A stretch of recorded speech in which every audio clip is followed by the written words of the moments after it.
welcome back. Let's continue the playthrough. And what I would like to do today is a little more preparation for some bigger adventures deeper down in the dungeons. I would like to earn a bit more money and get some spells, because I do remember that it was a good idea usually to take those ladder up and ladder down spells for when you go deeper into the dungeons, and in order to do so I would need a bit more money, and I also need to find those spells in the stores. Let me check real quick. Magic up there. Oops, transact, buy, and we've got a ladder down, and these spells are one-time use, so I need a couple of them. If I want to go to like the third or fourth layer in order to find and kill a gelatinous cube, I need a couple of them, so I would think like 300-400 coins would be a good idea. If I can get a bit more, that would be nice as well, because then I can get more hit points. I have no idea how much hit points I should have when I go to the lower levels. Don't remember all that. But before I do that, and my plan is to go to the dungeon we've been to a few times and run around in there a little bit, kill some monsters, but also go down to the second layer, because there's a ladder down very close to the entrance, and we can take a peek at that and see what changes about the monsters in there, and see whether I'll get lost. Once again, I can just save before I go into the dungeon, and if I fail and die or get lost, I can simply reload my save. But before I do that, I wanted to show you something. I told you that, you know, with the graphics of these old games, your mind had to add a lot of details, because, you know, the game wouldn't show you in like the highest detail what your hero looked like, what the combat looked like, what the world looked like. So your imagination would add a lot of things there. And I wanted to show you a little cinematic, which has to do with this game.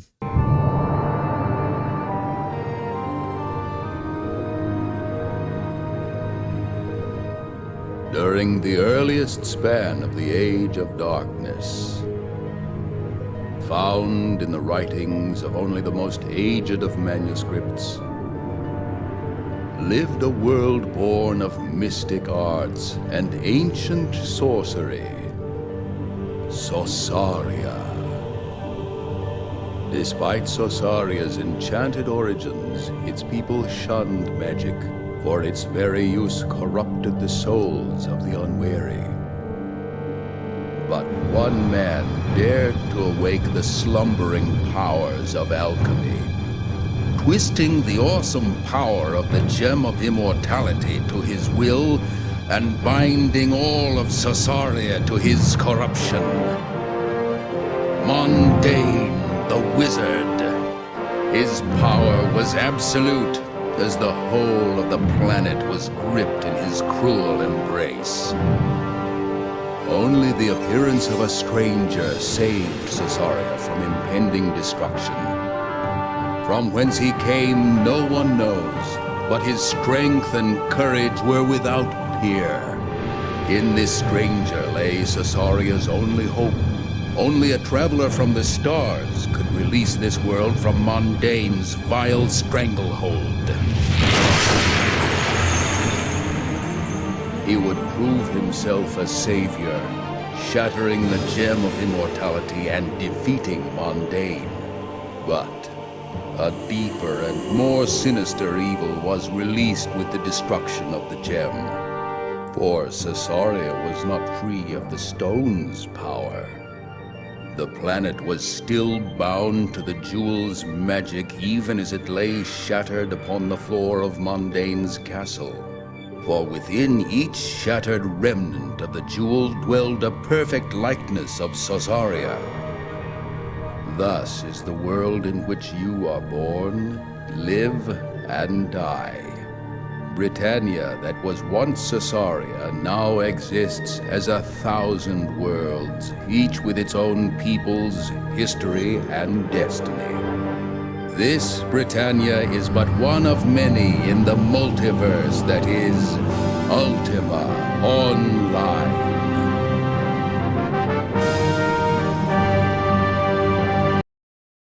Right. Well, first of all, I apologize for the crummy quality of the cinematic. Not only is that more like more than a quarter century old, but also I got that on YouTube. And that was the cinematic of Ultima Online, which came out in 1997. And they did an interesting twist here, because in this very first Ultima game, our mission is to kill Mundane and shatter his gem of immortality. And in the cinematic, you see that. You see the hero. So, you know, it's like maybe, I don't know, maybe it looks a little bit like the hero I was imagining when I'm playing this game. When I was playing this game back then, it showed Mundane. It showed the end of that fight, which we'll eventually see in this Let's Play, hopefully. And the twist there was that, you know, when Ultima Online came out, they went all the way back to Ultima 1, and they tried to explain the fact that they had different servers for the game. Because, you know, there were so many, they were actually surprised by the amount of people that wanted to play Ultima Online, so they opened a bunch of servers. And, you know, all over the world, like in Europe, in the States, they had several different ones. And in order to explain that, you know, that there would be like different copies of the same world with heroes in there, they would explain it that, you know, the shards of the Gem of Immortality each had Sosaria, the world of this game, in there. And I believe that the game is set somewhere between, Ultima Online is set somewhere between Ultima 3 and Quest of the Avatar, Ultima 4. Not sure, I think so. So, yeah, that's, I guess, what, that's the kind of stuff, I guess, that went on in my head when I was playing those games back then, imagining it like that. You know, and you see Mundane's castle and everything. I thought it was pretty interesting to look at that. So what we're going to do, we're going to head down to the dungeon. And I hope you don't mind these little, you know, little digressions that I take, showing you the manual, showing you that cinematic. Because, you know, I would also like to talk a little bit about the history of these games. So let's save the game. Let's go in there. There's already an enemy. So let's attack him with our phaser. Let's attack the rat. And yeah, phaser seems to do quite a lot of damage. There's a chest. And I unlocked it, and I got 6 copper.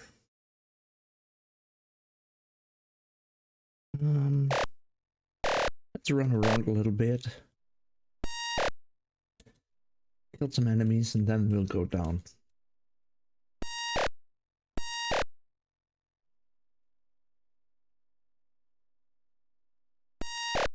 And since we've got the that ranged weapon now,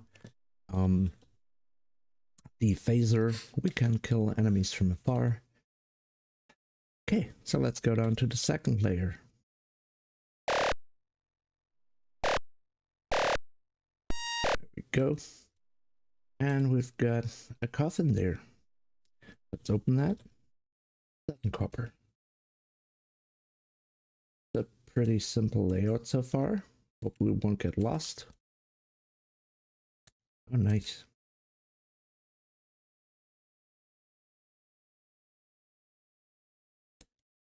That's a very small level.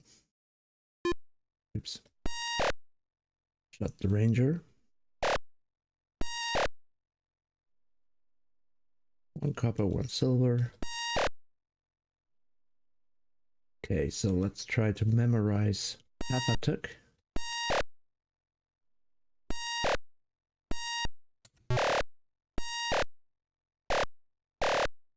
This is a little bit like like a spiral, I guess. And we could go down further here. So far it's the same kind of enemies.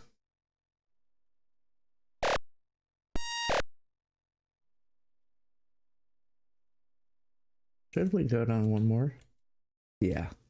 Okay, so when I get up, back out again, hopefully, from the ladder, I go to the dead end, walk through that door, and then I should get back to the ladder. So let's see. I see, and we've got a gelatinous cube, but where? Oh, that's the gelatinous cube. Yay! I completed a quest already. Nice. Let's take a little look around. That's a attack him.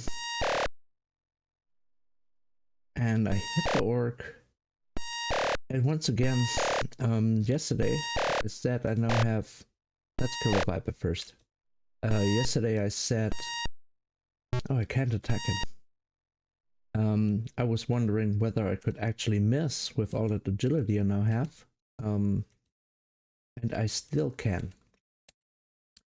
I tried that out in the open world and also in the dungeon. I have some misses. So yeah. Killed the orc. Another orc attacked me. And I'm taking quite some damage there.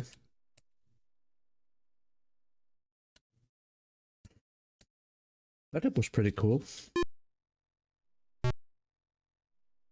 Because we already found the gelatinous cube we were looking for. Okay, so let's... I'm so proud of myself because usually my sense of orientation really sucks. But I'm actually able to manage, and maybe you're face palming out there thinking, wow, like a really easy layout. But it wouldn't be the first time I get lost in a dungeon. Let's check out that chest. Let's unlock it. 5 copper.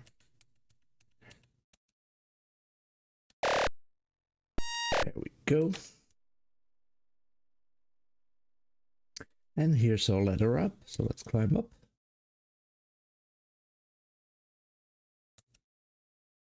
And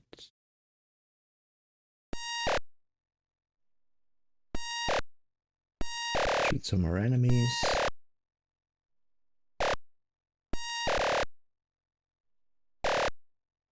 And let's explore a little more and see what kind of enemies we get.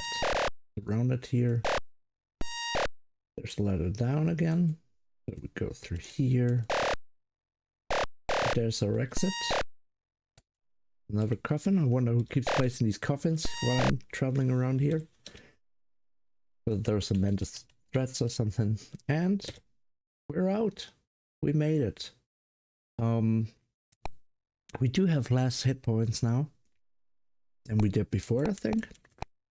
And you can probably see that even with the reflective suit, which is a good weapon, good armor, and with the ranged weapon I use to kill enemies sometimes before they even get to me, I was losing quite a bit of health, so I probably want to really get my health up. So let's get a few spells. Gonna go back to the magic store. And I also need more health for when I want to free a princess, because then the guards are going to attack me. And I remember that the guards are really, really tough. So let's transact by. Let it down. Let's get, say, 5 of them. Check my inventory.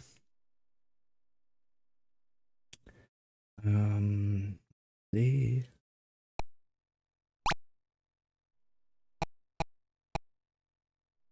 oh, I have to ready them, right? Oh, I don't have? I didn't buy it? Why not? Buy. Ladder down. Load. Right, I pressed the number, not the wasn't supposed to put in an amount. So let's buy 5, as I said. Buy half. 2 more.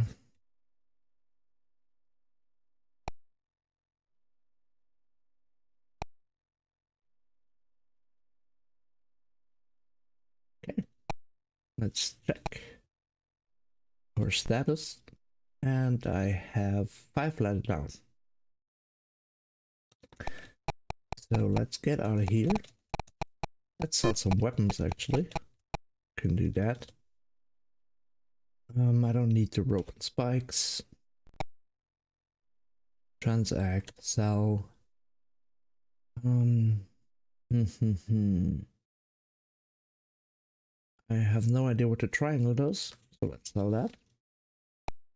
And we're back at the original amount of money that I had. Okay, so now I need a letter up as well. Let's check a different town here.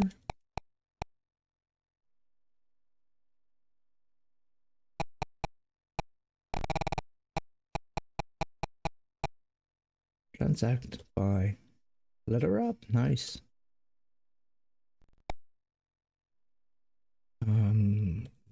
One more thing. Yeah, let's get 5 of these as well. Transact by letter up.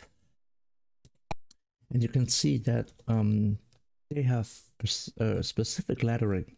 So as far as I understand it, whenever you go to like this magic store, letter up always has the letter G, and unlock, for example, always has the letter C.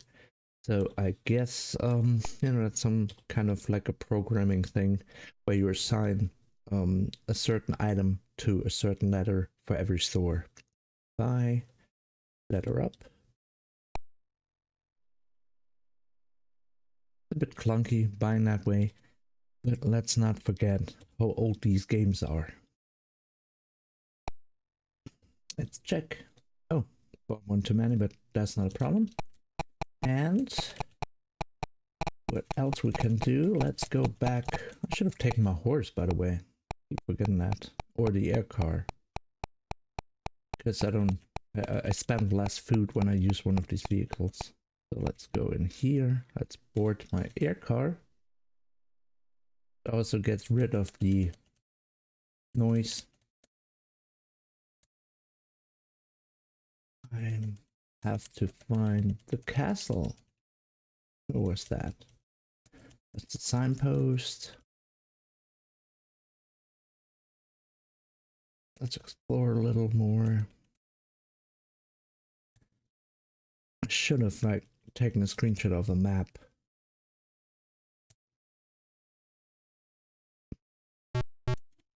There's that town. Oh, that was a thing. Yeah. Okay. So